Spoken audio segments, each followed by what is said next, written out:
Hi everyone. ఈ మధ్య మా బంధువుల ఇంటికి వెళ్ళినప్పుడు వాళ్ళ ఇంట్లో చిన్న పాప ఉంటే చాలాసేపు ఆ పాపతో ఆడుకున్నానండి. నా ఫోన్‌లో రీల్స్ చూస్తున్నప్పుడు చిన్న పిల్లల రీల్స్ ఎక్కువగా చూస్తుంటాను. అలా చూస్తున్నప్పుడు అసలు టైమే తెలియదండి. వాళ్ళ ఫన్నీ పనులు, వాళ్ళ నవ్వులు చూస్తుంటే ఎంత హాయిగా ఉంటుందో గదా! నాకు పెళ్ళైన తర్వాత 4 సంవత్సరాల వరకు పిల్లలు పుట్టలేదు. అసలు పిల్లలు పుట్టారేమో అని ఒక చిన్న బేబీని పెంచుకోవాలని అనుకున్నాను. కానీ మా ఇంట్లో ఎవ్వరూ ఒప్పుకోలేదు. "నీకు తప్పకుండా పిల్లలు పుడతారు" అని ధైర్యం చెప్పారు. నిజంగా వాళ్ళ ఆశీర్వాదం వల్ల నాకు ముగ్గురు పిల్లలు పుట్టారండి.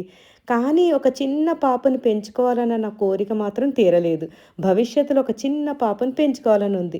మీరందరూ అనొచ్చు, "మీ పెద్దమ్మాయికి పుడతారు కదా! ఆ పిల్లల్ని చూసుకోండి" అని. కానీ నా మనవరాలు నా దగ్గరే ఉండిపోదు కదండీ! అందుకని నా దగ్గరే ఉండిపోయేలాగా, నాకు సొంతం అయ్యేలాగా ఒక చిన్న పాపను పెంచుకోవాలని, తన ఆలనా పాలనా చూసుకోవాలని చాలా కోరికగా ఉంది.